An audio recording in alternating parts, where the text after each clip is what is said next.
Basically আমি 1980-তে শহীদ রাষ্ট্রপতি জিয়াউর রহমান আদর্শ অনুপ্রাণিত হয়ে আমি রাজনীতিতে প্রবেশ করি এবং 1980-তে আমি সর্বপ্রথম নাবরণ ডিগ্রি কলেজের আমি ছাত্রদলের প্রেসিডেন্ট আমি নির্বাচিত হই। আমি 81-তে আমি থানা শাসক উপজেলা ছাত্রদলের আমি সভাপতি হিসেবে দায়িত্ব গ্রহণ করি এবং আমি দীর্ঘদিন সে থেকে বিএনপির সাথে আমি আছি। 1992 সালে আমি বিএনপির সমর্থনে আমি 29 বছর বয়সে আমি সদর ইউনিয়ন শাসা সদর ইউনিয়নের চেয়ারম্যান ইলেকশন করি এবং বিপুল ভোটে আমি নির্বাচিত হই এবং একই সাথে 1997 সালে আবার আওয়ামী লীগ যখন ক্ষমতায় তখন আবারও ইউনিয়ন পরিষদ নির্বাচন অনুষ্ঠিত হয়। সেই নির্বাচনে জনগণ আমাকে অকুণ্ঠ সমর্থন দিয়ে বিপুল ভোটে আমাকে আবারও চেয়ারম্যান নির্বাচিত করে এবং একই সাথে আমি দলও করি এবং আমি আমার চেয়ারম্যান হিসেবে দায়িত্ব পালন করি এলাকার মানুষের জন্য। আমি এলাকার মানুষের জন্য তখন আমি কাজ করেছি।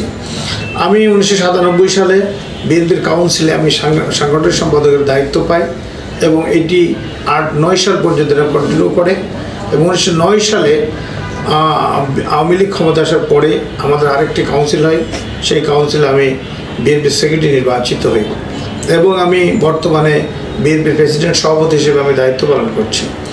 আমি দীর্ঘ রাজনৈতিক পরিক্রমায় আমি দেখেছি যে শত নির্যাতন বাধা আমি সহ্য করে আমি দলের সাথে ছিলাম। আমাদের ভিতরে অনেক নেতৃবৃন্দই সুবিধাজনক সময়ে দল ছুট হয়েছে, বিভিন্ন জায়গায় চলে গেছে এবং আত্মগোপন করেছিল, কিন্তু আমি মাঠ ত্যাগ করে নাই। আমি মাঠে থেকে আমি আমার সাধারণ মানুষ, সাধারণ কর্মী, ভোটারদের পাশে আমি সবসময় থেকেছি এবং থাকার চেষ্টা করেছি এবং আমি সেই কারণে আওয়ামী লীগের কাছে আমি প্রচণ্ড টার্গেট ছিলাম। 97 সালে একদা তখন আওয়ামী লীগ পরে আমাদের মিছিল করতে দেয় না। আমরা একবার পাকাছড়ায় আমরা মিছিল করলাম। মিছিল শেষ হওয়ার পরে আওয়ামী লীগের গুন্ডা বাহিনী, যুবলীগের গুন্ডা বাহিনীরা এসে সকলে সকলে পালিয়ে চলে গেল। আমি পালাই নাই, ফলে তারা আমাকে পেয়ে আমাকে বেদমভাবে মারধর করে মাথা ফাটিয়ে রক্তাক্ত অবস্থায় আমার রাজপথে ফেলে দেয় এবং মৃত্যু অবস্থায় আমাকে উদ্ধার করে আমার দলীয় নেতা কর্মীরা হাসপাতালে ভর্তি করে। এরপরে অনিল ব্যানার্জি যখন আসে 2007-এ, তখন আমি বিএনপি সাংগঠনিক সম্পাদক হিসেবে দায়িত্ব পালন করছি। তখনও আমাকে প্রতিপক্ষ যারা ছিল সমাজে তারা আমাকে সেনাবাহিনীতে গ্রেপ্তার করায় এবং আমি দীর্ঘ 10 মাস আমি জেলে ছিলাম। ওই সময় আমাকে বিভিন্ন দুর্নীতির মামলা, বিভিন্ন অন্যান্য মামলা দেওয়ার যথেষ্ট চেষ্টা করেছে 10 মাসে, কিন্তু ইনশাল্লাহ সেটা পারে নাই। আমাকে ডিটেনশনেই 10 মাস আটকে রেখেছিল এবং সবচেয়ে দুঃখের বিষয় হলো ওই সময় আমার একটি মাত্র কন্যা ছিল, যার বয়স 22 বছর। মেয়েটি ছিল বাক প্রতিবন্ধী, কথা বলতে পারতো না, কিন্তু সব বুঝতো।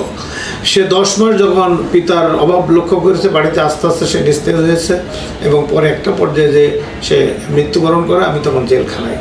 আমায় প্যারালের মুক্তির দাবি করা হয়েছিল, সেই মুক্তি পর্যন্ত আমাকে দেয় নাই, শুধু রাজনৈতিক প্রতিহিংসার কারণে। আমার নিজের মেয়ের, আমার সন্তানের আমি মৃত্যু মাটিটা পর্যন্ত তাকে কবরে আমি দাফনস্থ করতে পারি না। এটা অত্যন্ত একটা প্রতিহিংসাপর কর্মকাণ্ড সে আমার বিপক্ষে হয়েছে। এটা খুব কষ্ট পাই আমি। তারপরেও আমি দল ছাড়িয়ে, দলের হাল ছাড়িয়ে দলের কাজ করে গেছি এবং 9 সালে যখন আওয়ামী লীগ ক্ষমতা আসলো, তারপর থেকে আমাদের দলের উপর আওয়ামী লীগের স্টিম রুলার চলেছে। বিভিন্নভাবে আমাদের লোকজনদের মারধর করে হাত পা ভেঙেছে, তাদেরকে আমি চিকিৎসা করেছি, হসপিটাল নিয়ে গেছি এবং তাদের বাড়ির খোঁজখবর রেখেছি। একই সাথে আমাদের অসংখ্য মামলা আমাদের নেতাকর্মীদের দিয়েছে এবং সকল মামলায় আমাকে জড়িয়ে মামলা দিয়েছে এবং প্রত্যেকটা মামলায় আমি সহ আমার নেতাকর্মীদেরকে আমি জামিন করাইছি এবং তাদের পাশে থেকেছি। হাইকোর্টে জামিন করেছি, জজ কোর্টে জামিন করেছি, এমনকি জেলখানায় তাদেরকে আমি পিসিতে টাকা দিয়েছি, তাদের খোঁজখবর রেখেছে, তাদের পরিবারেরও খোঁজখবর রেখেছে। এইভাবে আমরা 17টি বছর মাঠে থেকেছি। আমরা আন্দোলন সংগ্রাম করেছি, আমরা যশোরে মিটিং করেছি, খুলনায় করেছি, ঢাকায় করেছি, সকল জায়গায় সমস্ত প্রোগ্রাম অংশগ্রহণ করেছি আমাদের নেতাকর্মীদেরকে সাথে নিয়ে, তার নেতৃত্ব দিয়েছে আমি। এইভাবে আমরা দীর্ঘ 17 বছর অতিক্রম করেছি। একটা পর্যায়ে আওয়ামী লীগ আমার পরে ক্ষিপ্ত হয়, এত ক্ষিপ্ত হয় যে তারা প্রতিটা মামলায় আমাকে জড়ায় এবং একটি পর্যায়ে গত 23 সালে 8ই এপ্রিল আমাদের কেন্দ্রীয় কর্মসূচি ছিল, যে কর্মসূচি পালন করার সময় আমাদের আমাদের পার্টি অফিসের ওখানে আমাদের হঠাৎ করে যুবলীগের 20-25 জন কোদালের আশ্রয় নিয়ে হাজির হয়ে সেখানে আমাকে বেদমভাবে ধরে মারপিট করে মাথা ফাটে আমাকে মৃত্যু অবস্থায় সেখানে ফেলা রাখে। সেটা ছিল রোজার মাস, আমি রোজা ছিলাম।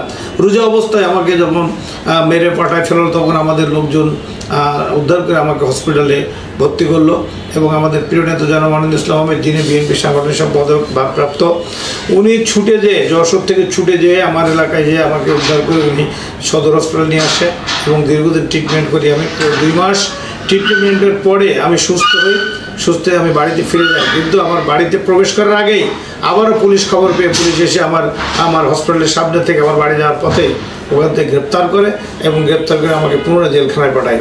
আমি সেখানেও 1 মাস ওই সময় জেল কেটে আমি আবারও বের হই। এইভাবে আমাদের উপর একটা নির্যাতন, অত্যাচার, জুলুম, একদম মাত্রা অতিরিক্ত জুলুম আওয়ামী লীগের আমার হয়েছে। আমাদের ব্যবসা বাণিজ্য সমস্ত কিছু বন্ধ করে দিয়েছে এবং সমস্ত কিছু এটা স্ম্যাশ করতে, পুরো সংসার ধর্ম স্ম্যাশ করে দিয়েছে। এর মধ্যে দিয়েও আমরা থেমে থাকি না, আমরা আন্দোলন চালাই করেছি। আমি অবস্থান করেছিলাম কাকরাইলের মোড়ে, সেখানে বোম্বিং হয়েছে, তার মধ্যে আমরা ছিলাম।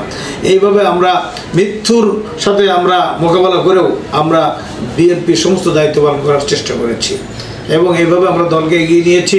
আগামীতে যতদিন বিএনপি থাকবে, বিএনপির আদর্শের সাথে থাকবো ইনশাআল্লাহ এবং বিএনপি সকল কর্মকাণ্ডের সাথেই থাকবো ইনশাআল্লাহ।